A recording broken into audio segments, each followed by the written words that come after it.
When you have wronged another human being, then it's more dangerous. Then people are now waiting for the day of judgment. They are the ones who'd like to see you more in hellfire than anyone else. Oh Allah, this man got away with murder here in this world. Catch him, punish him, destroy him, do this to him, do that to him. It's not good to make these du'as, but they come from a point of oppression where people have been wronged and justice is just not coming to them. So what else are they left with? They're left with calling out to Allah. Oh Allah.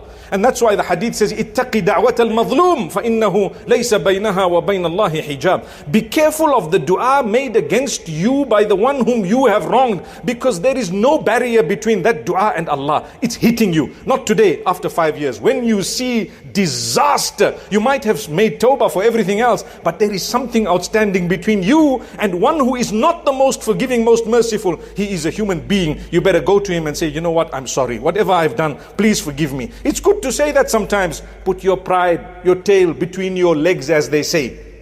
Put your pride aside. Seek people's forgiveness. Forgive me. I wronged you. I said something about you. I did something. I stole from you. I did. The other day I was seeing a post, a very interesting post, where a grocer in Turkey received an envelope with 500 lira in it, and there was a note there saying, when I was young, my friend and I used to take chocolates and cookies and a few other things from your shop without permission. Look how he's saying it. I've now grown old. I feel guilty. I'm paying for this. Subhanallah. Please forgive us.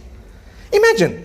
The guy must have grown older. He's a businessman. Every time he passes the shop, he must be thinking, shucks, when I was young, I used to pinch from this guy. How do I go up to him and tell him, hey, you know what? The guy who owns half the buildings in the cities used to steal cookies from you. So he decided, let me put whatever excess amount in an envelope, put it in there with a note, seek forgiveness. Wallahi, kudos to that man.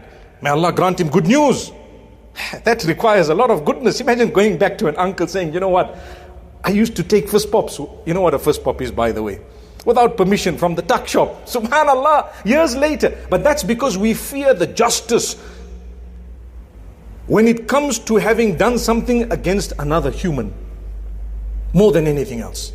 They may not forgive you. That's why when it's between you and another human, Allah Almighty will say the two of you sort it out. Or you get good deeds of yours given to him, or bad deeds of his coming to you, and you're in trouble.